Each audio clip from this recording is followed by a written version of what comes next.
the whole idea is to build a van that feels like your house. What is up, everybody? We're doing an amazing van tour with you today. My new friend here, Steve, and he's going to show us this amazing van that he did. And I just found out he's done 10 or 11 others, right? This is number 11. This is number 11. Not really a DIY, or not really a pro, kind of in between. And we're going to get all that information, but a phenomenal build nonetheless. I can't wait to share with you guys. Here we go. Why don't you tell me a little bit about yourself before we jump on inside, and then we'll talk a little bit about the outside because you don't have much going on. Yeah, sounds good. Who are you, and what is this behind us? Well, this is my latest custom van.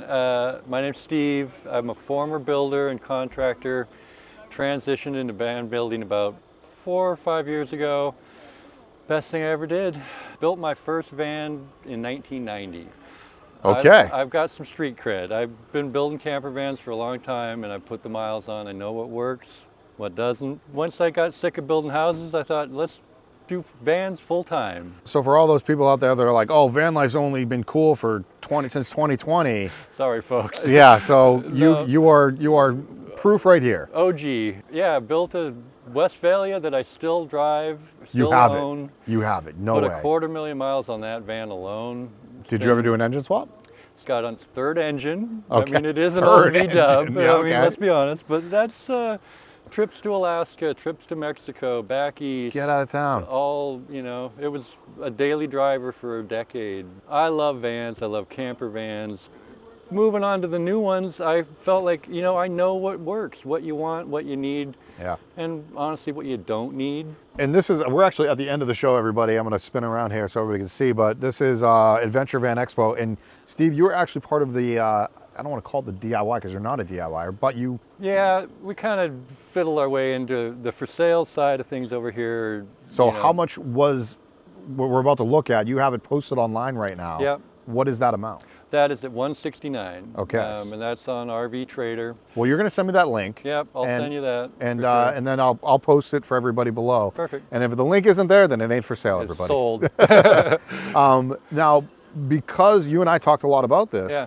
because your focus is the interior, and the exterior can come and go as customer needs or wants, Exactly. you didn't really touch much on the outside. No, it's a conscious choice. I feel like the exterior mods, some people want them. They want all the bells and whistles. Other people really want a discreet, more subtle van. You can spend a lot of money on exterior accessories.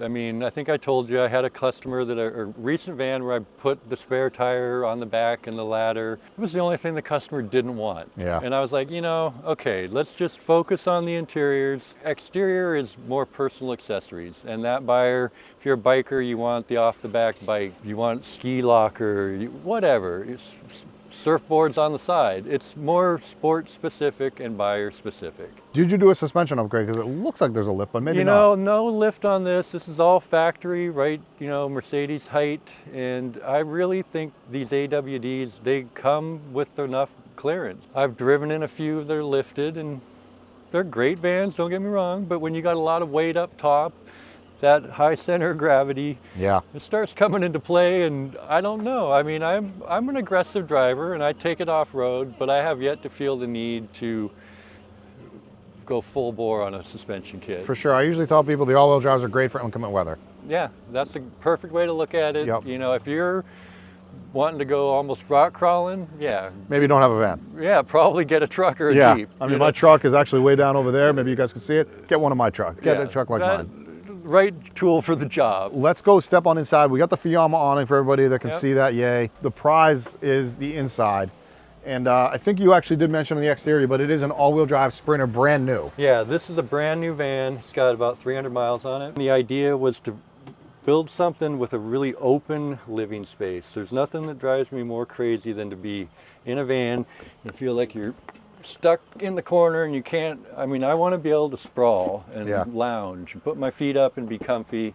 And we've done some creative ways to do that and still get everything you'd ever need in a van here. I'm actually sitting in your passenger swivel, Yep. so for everybody to see, and you have a driver swivel to my right as well. Yep. And I actually noticed you have a lagoon mount here and you have a lagoon mount right there. So what we've got is, you know, we all love the lagoon tables. They're great.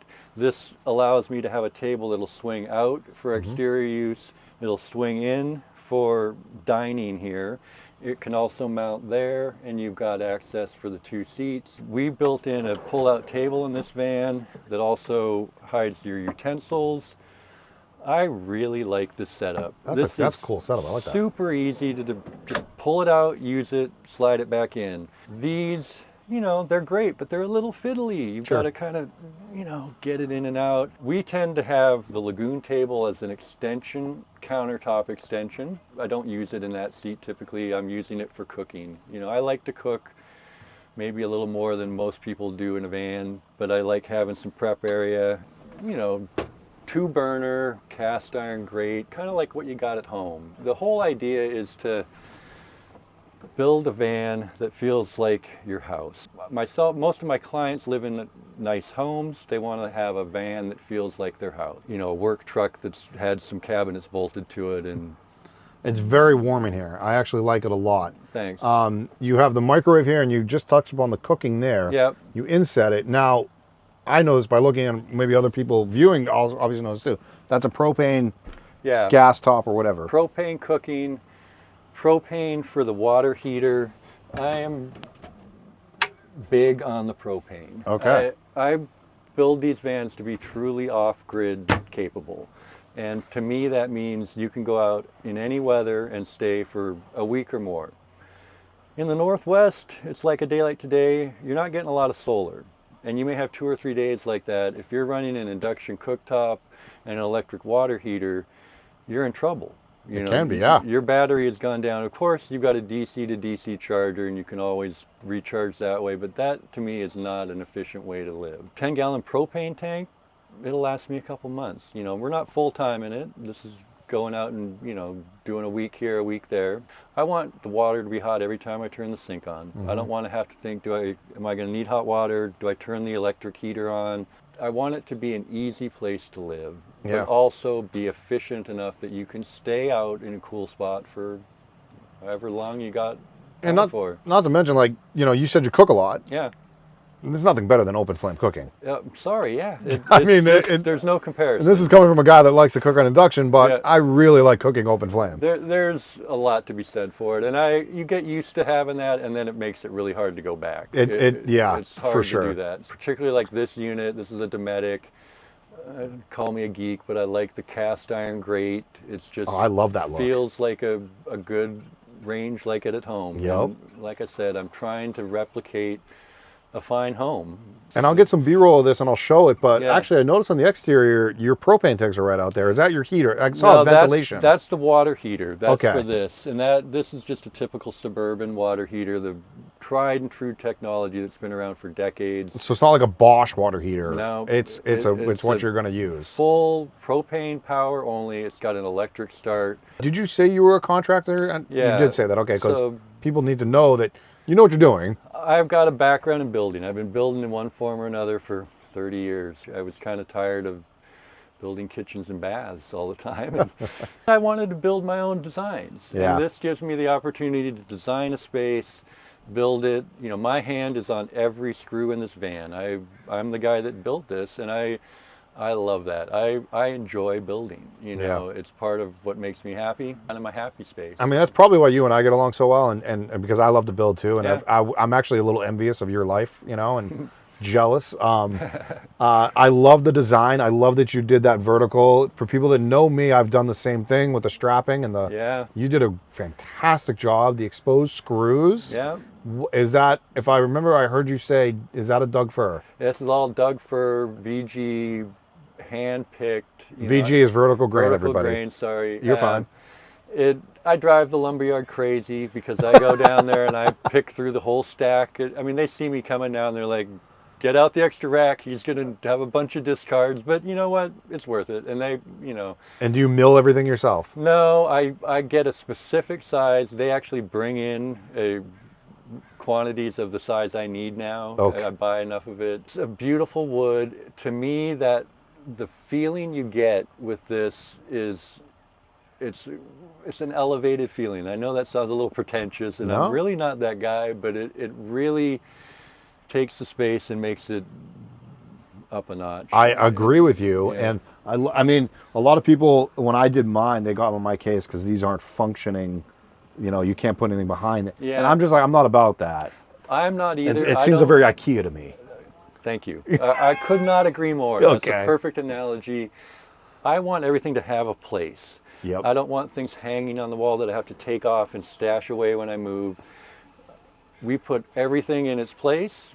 It's got its home. You make sure that everything's locked up. You hit the road. You painted the cabinets in a very elegant blue paint. Yeah. I don't know what it is, but it has a paint. It's not a laminate. It right? is a paint. This is a really high quality enamel specific for carpet or cabinetry. So it's very durable. You can, you know, clean it, scrub on it, and it's not going to peel off like latex. Is there a reason why you don't? Because there's so many builders that use laminate, and I'm good friends with. I've showed him on my channel before. Yeah. Mark, Nomadic Customs, Yeah. is very against laminates. Yeah. Do you have a reason? I have his reason. Do you have your reason? I'll tell you my reason is laminate, unless you vacuum bag it, is going to be a failure point. It's not if, but when. Because the peeling. It peels. It's Yep. just going to happen, especially in a van where the temperature swings year-round Yep. are sub-freezing, over 100 degrees. If you can vacuum bag and you're set up for that, more power to you. You know, wood is a fickle beast. It's going to expand and contract, and when you're expanding and contracting with the laminate on top, it can be a problem. I've always gone painted. I like the ability to control the look with the paint color. It's something to change. You know, if a client gets sick of it and wants something different, we can change it. If you do buy a pre-lam, then you're putting that into somebody else's hands, and that's a disaster. That never ends well. It never ends well. just Thank you. doesn't, Thank know? you. So this is one of the favorite colors. This is Cyberspace, I think is the name of it. It's a great color. Yeah, it's a cool color. deep It blue. reads differently in different light. Kind of one of those colors that picks up the environment, and you know, if you're in the forest, it takes on a green tone, and you're in the desert, it warms it up. The little things that you matched it with your upholstery as well, Yeah. because it's not a deep brown. It's a very subtle, Yeah. like a leather, and it's pleather obviously. But Yeah, this is a leatherette in a caramel color. I kind of got obsessive on getting the right color for this that worked well with the bamboo and the gray. Yep. You know, it's technically a gray. People read it as blue all the time, and color's a weird one. Okay. Everybody's eyes are different. It's on the gray end of the color spectrum, but it picks up a lot of blue. interesting. Yeah. Okay, so I'm picking up the blue. Yeah. It's funny though, you say it now, and where I'm sitting right now, that upper cabinet with the lighting, it does look a little grayish to me. Yeah, it's funny, you know, if you look on a color wheel, this is in the gray scale towards the very darkest grays out there. Okay. And yet, especially in photographs and perhaps on video, it reads blue. And my wife, it's blue. Okay. Your eyes, it's blue. And my eyes are blue. Yeah. Yeah, I mean, it could be green to some people. Who knows? It's weird. That's a problem with color, is we all process it differently. And we talk a lot about on this channel where the price that you've already mentioned. Yeah. People are always concerned with, where do I do my business bathroom wise, and then Yeah. shower. I know you have a shower in here. yeah, so this van, this is kind of a cool feature. We have the typical shower off the back. Okay. And that is awesome. When you're out in the woods, it's easy. You know, there's no one around, you're out in nature, set up a shower, do your thing. You're at a place like this where you're at a festival or an event and there's people around, but you still need a shower. Mm-hmm. So we built a convertible shower in this van that takes up a really small footprint, but is still surprisingly functional. And I've told a lot of people this story, but the first time I built one of these, I kind of went into it thinking, I don't know, this might be a party trick. We'll see if this is actually usable. It's a very small footprint, one-piece stainless steel pan, Duma wall vinyl tile, no grout, completely waterproof. You could fill that thing with water and it wouldn't leak. Mm-hmm. Up on top, you have wide anchor points for the shower curtain. So you have what is a tapering shape. Mm-hmm. So when you're standing there, you've got room in your shoulder height to do your shower. Tapers down into the pan, and we've sourced a really good curtain that has no cling to it. You know, God forbid you got the vinyl Yep. shower curtain stuck to you. I was blown away the first time I used it. I was like, oh my God. And how tall are you? I'm 6 foot. Thank so, you. You know, You we've got plenty of room. Plenty of headroom in here. The cassette toilet lives in here as well. This is built to hold that perfectly. And those two things are things that you want to have, but you're not going to use on a daily basis. I don't want to put a dedicated drawer for my toilet that rarely gets used because that drawer can't be used for anything else. Here I pull it out when we get there. It typically lives up between the front seats, and in the middle of the night if one of us needs it, it's there. I love this. This is really going in all my builds moving forward. It's really works well, and it's compact. I'm not giving up a lot of acreage, so I like it. Yeah, I like it. It's a slick setup, and you know, like I said, most of the time we're showering off the back. Yeah, you know, and we're going to get back there. We're going to show that. I also noticed you have a drawer underneath, but then you have a vent underneath that as well. Yeah, I'm assuming that's your heater. That's my heater. This has got a diesel heater off the factory tank, and that is in the garage. I'll show you that, and we can talk about that. I've done something a little different there than a lot of builders are doing, and we can look into that. Why did you put the heater there as opposed to underneath where I'm sitting, which is the passenger seat, which is where a lot of people put it? I'll tell you, and that's very specific reason why it's back there is under this seat, you have to remove the seat to get at it. Anybody who's had a diesel heater knows you've got to maintain them. Access, you have to remove the seat. Anybody who's removed a seat in a Mercedes knows you've got to be really careful. You can disconnect the battery too. You have to disconnect the battery before you disconnect the yellow connector. If you don't do that, you are going to the dealership to have the code cleared on your dash. I don't like that location, and I also don't like having it blow towards space. I'd rather have it blow this way. It tends to just sort of centrally located. Yeah, it's super central, like literally right in the middle of the van. As in every mechanical system in my builds, there's access. I know you have to maintain these things. Things break. It's the reality of living in our world. And you have it looks like you got an AC right above the bed over here. Yep. And the bed is what size? This is a queen bed, thanks to we're using van speed. Oh, you use the capsules. Yep. And I love the van speed. I started out doing the flare space. Yep. And they're just a little bit bigger. The capsules are slightly bigger. And I hate to admit it's an aesthetic thing again. The van speed, they look cool. The flare space, I was just kind of like, it doesn't match the van. Okay. Something's not right here. Okay. And I saw those, and they fit perfectly right out of the box. Super comfy mattress. I mean, and like you said earlier, this is a brand new van, 300 miles on it. I don't think it's been used. Have you cooked in here? Used. We took it on a shakedown round up the pass just to make sure that everything's working. Everything's working. Briefly went over. I just said the AC, but maybe you can say the name of it. So this is the Velit, VELIT. This is the new tech that you're probably hearing about if you're following 12-volt AC, if you're a geek and you follow that kind of thing. Not too many years ago, that wasn't a reality. It just didn't work. You had to be plugged into shore power. If I'm running it all night, it's hot. If it's hot, the sun's out. In the morning, the sun's out. 400 watts of solar on the roof does their job and recharges the battery bank. We use it regularly, as an overnight cool down. But, if you've got dogs, it's a great way to be able to leave your pet safely. Use the common sense on that. You and I met the CEO, and we talked about him changing that shroud around up there because I'm not really liking the shroud, but it's a great unit. I want to know more about it. They're really done right with this one. I think there's going to be a lot of copycats out there. We're going to start seeing. Let me show you this real quick while we're still up front. Sure. We've got the control panel up here. Oh, look at all that, huh? And my feeling on this is, first off, you've got your water level, your BMV for your state of charge. This is your inverter on off, your water heater on off, your propane level, and then individual switch for your your water pump, your fridge, and your cabin heater. And then you've got enough water at 36 gallons, you've got enough solar, you've got enough battery. You don't need to obsess about this. And I see these control panels on the wall on most vans, and I've been out and people are constantly checking their state of charge. And well, let's go to the back. Yeah. And I would love to see more about this garage space because you got a big old bed. So yeah. So what? We build these vans to go out and play in the woods, and you want to bring your toys. I got a lot of toys. So there's plenty of room in this garage. This will swallow up two 29ers with the front wheels removed and the seat dropped. So you can get your mountain bikes inside. They're not on the back. A lot of storage up on the left. That'll take 2 inflatable stand-up paddle boards. Oh, wow. Over there, huh? That goes in there. You know, you got lash points for bungees. Tools can go in here. This is your propane.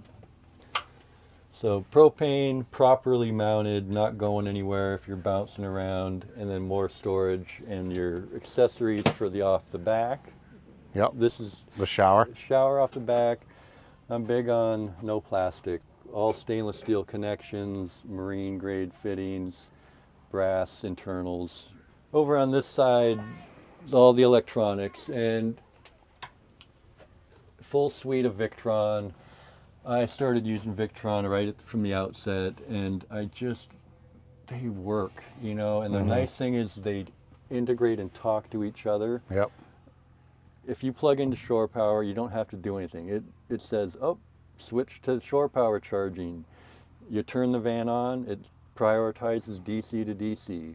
Lots of outlets, I said, you know, you've got USBs everywhere in this van. If you can't find a place to plug in, you're probably underneath the van. So, you know, I love everything about it. I don't know how we can get a hold of you. yeah, I think so best way right now is I'll send you the link for that RV Trader. Please do.